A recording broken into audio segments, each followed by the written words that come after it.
Walaikum salam. Can you hear me? Yes, we can. Yes, yes. All right. So my question is about the futuristic view of the field that you are working on, the field of Islam in terms of philosophy of science, in terms of its relation to atheism, etc. The Islamization of knowledge. I have interest in that field, but I don't know in the future how will this progress and what kind of projects do we need in that field, because like as much as I see there are lots of projects going on, lots of theoretical projects, so I don't know in the future how do we need to approach this kind of field. So I'm kind of like planning my my, let's say, I don't know, da'wah thing. At the same time, I'm a medical student.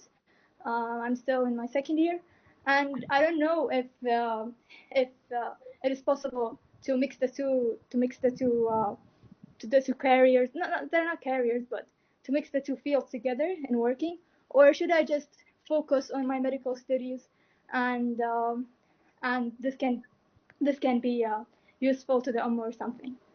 Thank you so much. No problem, Sister Mariam. Okay, so I'll answer one part, Sheikh Fahd will answer the other. So, as a general rule, when we're trying to Islamify knowledge, it's very important that we do it in the right way. Because usually what happens, especially in the academic sphere, the secular academy, if you like, is that an Islamification of knowledge is that we adopt the secular paradigm, irrespective of its truth value or if we've analyzed it or not, just because it's become the dominant kind of worldview or perspective, or it's a dominant academic force.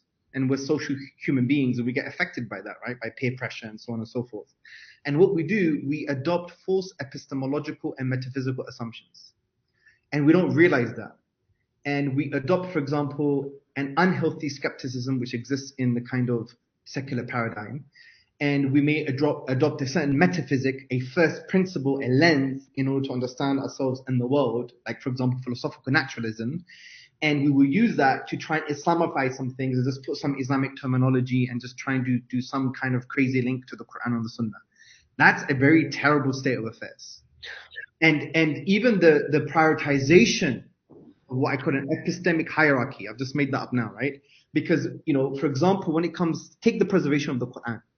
Generally speaking, in Western history, you would see that the philosophy is if you see it, then it's better, right? But when it came to preservation of the Quran, the physical copy of the Quran was a secondary kind of epistemic source. The primary source was the oral tradition, the mutawatir, and that has its own philosophy, its own thinking. But we've ignored that, and we've adopted the wrong epistemic hierarchy, and we're starting to find manuscripts under some mosque somewhere just to try and justify our position. And we've misunderstood our own epistemology. So what's very important, if we're going to try and Islamify knowledge, and this is a bigger topic for us to discuss another time, of course, but the main principles we should adopt is, first and foremost, do I know my Islam? That's very important. And do I know what Islamic epistemology is, the sources of knowledge and how we get to know things?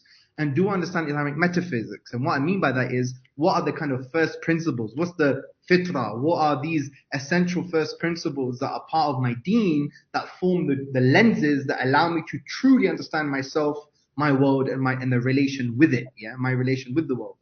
If we don't get that right, then when we try and Islamify knowledge, what we do, we just adopt what we think may be true in the secular paradigm, and we sprinkle on it some kind of Arabisms. I know this sounds very crude, but you see this a lot. And you see people jump into these false paradigms, these false epistemic assumptions. Like, for example, this whole thing on human rights, right?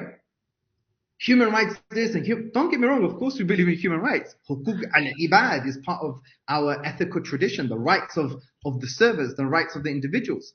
But we have a particular epistemology and a particular source of knowledge that allows us to dictate, well, who has the right to give us these rights? What are these rights? And who prioritizes these rights? And what criteria do you have to basically prioritize them if there was any friction between a set of rights?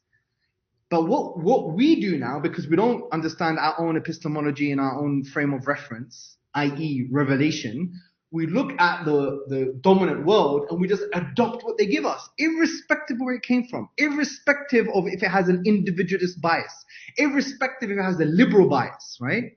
Even the liberals saying the Human Rights Project is a liberal project. It has liberal philosophical presuppositions, right? And there are many rights that are supposed to be that are not there, or there are many rights that should be prioritized over other rights that are not. Why? Because they don't have hidayah, they don't have guidance. But what do? Human rights, yeah, it's brilliant. Let's adopt what they give us and just go down the epistemological and philosophical lizard hole, yeah? So we have to be very careful, Yani, and unfortunately, even brothers that we adore and we respect, maybe sometimes, people in the public sphere, they get affected by these philosophical lizard holes, and we have to pull them out. Fahad. Yeah, no, I'll piggyback off of that. You reminded me of something we were speaking about the other night on that extended talk that I gave. We were actually speaking about something that I had termed operational logic, right? So there's a section on feminism that I was covering, and I was talking about first wave feminism. And I said that, look, there are certain things that you'll look at and say, okay, well, that's good. Like women should be educated. That's a good thing. And, in certain scenarios, like women should have political participation. That's good. But just because two things, you have kind of two things that are happening and they both look the same, it doesn't mean you understand the operational logic behind both of those things. So yeah, Islam believes in women's education. First wave feminism believes in women's education, right? Political participation in Islam, women came and gave bay'ah to the Prophet ﷺ, right? And there's an idea of political participation within first wave feminism, okay? Now, up to this point, you're saying, okay, so you can have Islamic feminism or feminism in Islam or one and the same thing, but there's a different operational logic that's going on here, right? There's something that's in the background that's completely different. And that's why it moves first wave to second wave. And this is where they start having attacks on motherhood and things like that, because a person did not understand the operational logic behind these things. Similarly with liberalism itself, right? We were talking about classical liberalism, the idea that they viewed nature, they viewed the idea that human is born in a state of freedom. And if that's the case, then nature should be mastered. And this is your classical liberalism, what we call conservatism today, right? And that's why you have concepts of free market, and this nature can be taken over, can be mastered, okay? Now, by way of their technology, they go out and they have scientific discoveries. All right. So now a person looks at that and says, well, Muslims have scientific discoveries, and this idea of liberalism, specifically classical liberalism, has mastery of nature, and so they had scientific progress. But our operational logic and their operational logic is two different things. They're mastering the natural world to extend freedom as far as possible. We are studying nature, right? If you talk about Islamic scientists, why? We're looking at, okay, these are the ayat that Allah mentioned in the Quran. We want to know more about it. How do we get closer to Allah?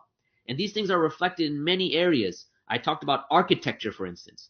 When you look at architecture in the world today, you're going to find that you walk into buildings and things, the most important part of a building is productivity. Drab, angular buildings that are there to give you the highest level of productivity. You look at Islamic architecture, you're trying to connect people to the divine in a certain sense. You go to, Alhambra and things like that. All of that is evidence to the difference in operational logic. So you could have science here and science here, but when a Muslim does science, and let's say someone under this liberal paradigm does science, the operational logic is different. If you don't recognize that and you're trying to Islamicize science, then it was like Hamza was mentioning, you're taking a paintbrush and painting Islam over it. And this happens in science, it happens in psychology, it happens especially in economics and finance. How many times do we just take something that's extant? Oh, this is a great thing, and just paint Islamic finance on it, and like, boom, there you go, we painted Islam. And at the core, we haven't been really honest and taken a step back and said, you know what? What's the operational logic here? Is this part of my worldview, or is this something that I've just taken, adopted, and just said and put the word Islam in front of it? And I say that to people all the time. Why do you take something and just stick the word Islam in front of it? Does it make you feel better at night? Islamic feminism, Islamic socialism, Islamic democracy, Islamic economic. Dude, leave Islam alone. Islam is complete. It is a worldview. Bro, soon it's gonna be like Islamic Christianity. Yeah, Islamic shit. It's like, what? How do you mean, dude? So, anyways, that was my rant. So I figured you had a rant. I have one too. But No, that's perfect, bro. so yeah. So at the end of the day, when we talk about Islamization of science, I'm just going to reiterate what Hamza is saying. We have to be really careful, and we have to understand our worldview and take a paradigmatic look at what we are trying to Islamize, right? And does it even need Islamization, or can we now take it as is and do something with it as is without sacrificing our own understanding of the world and our own worldview? This Yeah, is very, very yeah. important. I think the second question, yeah, go ahead. Sorry. Well, it reminds me of when I think we had discussions ages ago when we did webinars on Islamic economics, and I think Yeah, I remember that. one of us mentioned it was like capitalism with a tasbih. That's Yeah, what Islamic finance is, like a capitalism with a tasbih, and that's why it's very important to understand what is the main objectives of the Quran and the Sunnah, and what do they actually say on these matters. Devoid. Now the question is, can you understand these things devoid of your current context? I mean, you can to a degree, of course, but the beauty of Islam is it can be applied truly to your context. But the Yeah. first thing is first find out what the Quran and the prophetic way is. That's very important, you know? Yeah, that's why we stress, like, on our section on worldviews. I've since we recorded the sessions on our learning platform, I actually added a section to that, in that Islam is not a religion. We have this conceptual domain of the concept of religion that we've put Islam into it, and then we've given it borders which we haven't given it. But by way of our language, when we say religion, immediately you put it in a box. It has a certain conceptual domain, it has some conceptual borders, and now once you start speaking outside of those borders, everyone is losing their minds, because it's like, wait a minute, how are we supposed to no. A better way of understanding Islam is a worldview that where you can juxtapose truth and meaning versus non-truth and non-meaning. And that is way more comprehensive and gives you a better understanding of viewing things like liberalism and feminism and the LGBTQ and all that stuff, because now you understand Islam to be way broader in terms of its conceptual, vastness, as opposed to, putting it in a box and then trying to apply it and then painting Islam over whatever concept you want to take. It comes from a liberal paradigm anyway.